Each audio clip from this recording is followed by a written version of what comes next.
Gaza पट्टीनंतर इस्रायलने आता Rafa शहरावर हल्ले तीव्र केलेत. निर्वासितांच्या छावण्यांना लक्ष्य केलं जात आहे. या हल्ल्यात शेकडो लोक मृत्युमुखी पडलेत. त्यातच राफा शहरातून हमासचे नामोनिशाण मिटवण्यासाठी इस्रायलचे पंतप्रधान नेतान्याहू यांनी लष्कराला 1 महिन्याची मुदत दिली आहे. राफा शहरात हमासचा एकही अतिरेकी शिल्लक राहता कामा नये या दृष्टीने लष्कराला आदेश दिले गेलेत. दोघांपैकी कोणावरही इतर देशांनी हल्ला केल्यास मित्र देशाला पूर्ण मदत केली जाईल असा अत्यंत महत्त्वाचा करार आज रशिया आणि उत्तर कोरिया देशांदरम्यान झालाय. या दोन्ही देशांना पाश्चिमात्य देशांकडून हल्ला होण्याचा धोका असल्याने त्यांनी हा करार केलाय. तैवानचे राष्ट्राध्यक्ष लाई चिंग-तेह यांनी भारतातील लोकसभा निवडणुकीत पुन्हा पंतप्रधान झाल्याविषयी नरेंद्र मोदी यांचे अभिनंदन केलं होतं. यावर चीनने आक्षेप घेतला होता. त्यास तैवानचे उपराष्ट्रमंत्री तिएन चुंग वांग यांनी चीनला ना मोदी घाबरतील ना आम्ही घाबरू असा शब्दात प्रत्युत्तर दिलंय. अमेरिकेत यावर्षी राष्ट्राध्यक्षपदाची निवडणूक होणार आहे. या निवडणुकीसाठी सत्ताधारी पक्ष आणि विरोधी पक्ष यांच्याकडून मोठमोठ्या घोषणा केल्या जात आहेत. 5 नोव्हेंबरला होणाऱ्या राष्ट्राध्यक्षपदाच्या निवडणुकीपूर्वी अमेरिकेचे राष्ट्राध्यक्ष जो बायडन यांनी एक मोठी घोषणा केली आहे. दक्षिण आफ्रिकेचे अध्यक्ष म्हणून सिरिल रामफोसा यांनी काल दुसऱ्यांदा शपथ घेतली आहे. मात्र यावेळी ते आफ्रिकन नॅशनल काँग्रेस या आपल्या एकाच पक्षाच्या सरकारने नेतृत्व करणार नसून आघाडी सरकारने नेतृत्व करणार आहेत. थायलंडमध्ये संसदेच्या वरिष्ठ सभागृहामध्ये समलैंगिक विवाहांना मान्यता देणारे विधेयक संसद सदस्यांनी उत्स्फूर्तपणे मतदान करून मंजूर केलंय. संसदेच्या वरिष्ठ सभागृहात उपस्थित असलेल्या 152 सदस्यांपैकी 130 जणांनी विधेयकाच्या बाजूने मतदान केलं. नव्याने मंजूर झालेल्या कायद्यानुसार समलैंगिक जोडीदारांना कायद्याने आर्थिक आणि वैद्यकीय दृष्ट्या आता विवाहाची मान्यता असणार आहे. कुवेतमधील मंगाफ शहरात इमारतीला आग लागून मृत्युमुखी पडलेल्यांच्या कुटुंबियांना प्रत्येकी $15,000 नुकसान भरपाई म्हणून देण्यात येणार असल्याचं कुवेत सरकारने आज जाहीर केलंय. या दुर्घटनेत मृत्युमुखी पडलेल्या 50 जणांमध्ये 46 जण भारतीय होते.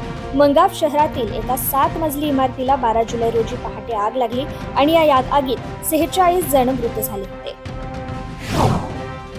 इराणच्या उत्तर भागात असलेल्या रुग्णालयात आग लागली, ज्यामध्ये 9 रुग्णांचा मृत्यू झाला.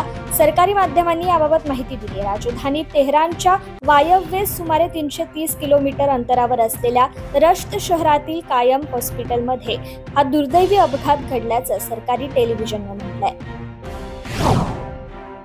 पाकिस्तानमधील एका वरिष्ठ पत्रकाराचा काही अज्ञात हल्लेखोरांनी गोळ्या झाडून खून केलाय. खैबर पख्तूनख्वा प्रांतातील ही घटना आहे. खलील जिब्रान असं या पत्रकाराचं नाव होतं. हा हल्ला दहशतवाद्यांनी केला असल्याचा अंदाज पोलिसांनी व्यक्त केलाय.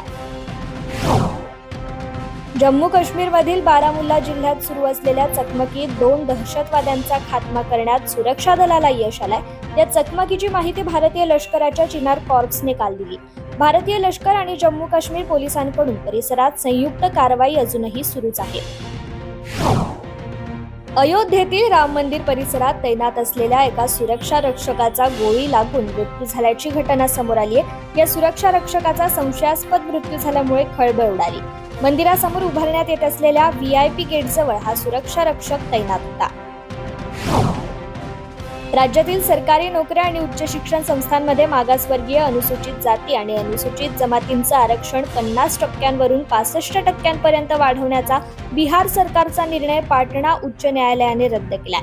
नितीश कुमार यांच्यासाठी हा मोठा धक्का मानला जातोय.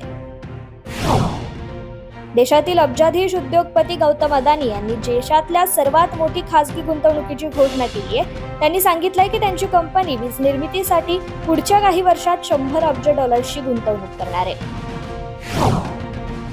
भारतीय महिला क्रिकेट संघ आणि दक्षिण आफ्रिका महिला क्रिकेट संघ यांच्यात दुसऱ्या वनडे सामन्यात भारताने 4 धावांनी रोमहर्षक विजय मिळवत 3 सामन्यांची मालिका 2-0 अशी खिशात टाकली.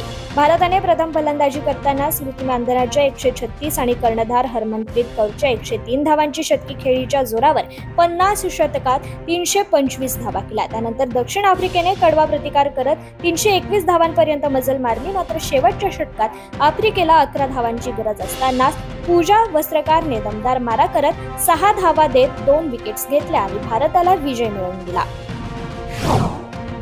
मिस वर्ल्ड आणि मिस युनिव्हर्स सारख्या सौंदर्य स्पर्धांनंतर आता जगातील पहिली AI सौंदर्य स्पर्धा पार पडणार आहे. AI मॉडेल्स मधील ही स्पर्धा ब्रिटनच्या फॅनह्यू कंपनीने वर्ल्ड AI क्रिएटर अवॉर्ड्सच्या सहकार्याने आयोजित केली आहे. स्पर्धेच्या पहिल्या टप्प्यात 1500 सहभागींमधून टॉप 10 AI मॉडेल निवडण्यात येणार आहेत.